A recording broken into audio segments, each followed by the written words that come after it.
છે? તો કે હા. કેટલા? મેં કીધું 5 કિલો તલ લેતો હોય. એ કે કેટલા ચેવા લેતો હું? મેં કાળા હોય તો કાળા ને ધોળા હોય તો ધોળા, જે હોય લેતો હોય. એ 5 કિલો તલ લાવ્યો ને પછી કયા ગામ?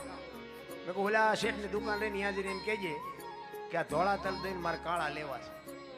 એ કે એ કરવાનું, તારે બોલવાનું નહીં. ત્યાં ગયો, એ કે મારે આ ધોળા તલ દેવા છે ને કાળા લેવા છે. બોલ્યો કે કાળા લેવા હોય 4 કિલો આવે, 5 કિલો નો આવે. એ કે 4 કિલો. એ 4 કિલો લઈને આગળ ગયા. કીધું ઓલી દુકાન રહીને ત્યાં જઈને એ કહેજે કે આ કાળા દઈને ધોળા લેવા છે. અહીંયા ગયા હતા કે ધોળા લેવા હોય તો 3 કિલો આવે, 4 નો આવે. 3 કિલો લીધા. ભાઈ બીજી દુકાને ગયા. એ કે આ ધોળા દઈને કાળા લેવા છે એમ પૂછજે. એ કે આના 2 કિલો આવે. એમ કરતા કરતા ખૂટી રહ્યા. મેં કહું તલ વૈયા ગયા? તો કે હા. મેં પૈસા આવ્યા? કે ના. મેં કહું આમ જ આવડા સુખી થાય છે. આ કાળા ધોળા કરતા આવડવું જોઈએ. તમે દેવા જાઓ ને તમારું ન ઉપજે ને એને અહીંયા જાય ને પછી બાપુ હા પેલા જેવું થાય. એ તમારું ને તમારું હોય તો તમને ગળે રહે. આનું નામ વ્યાપાર. એટલા જ માટે મહાપુરુષો કહે છે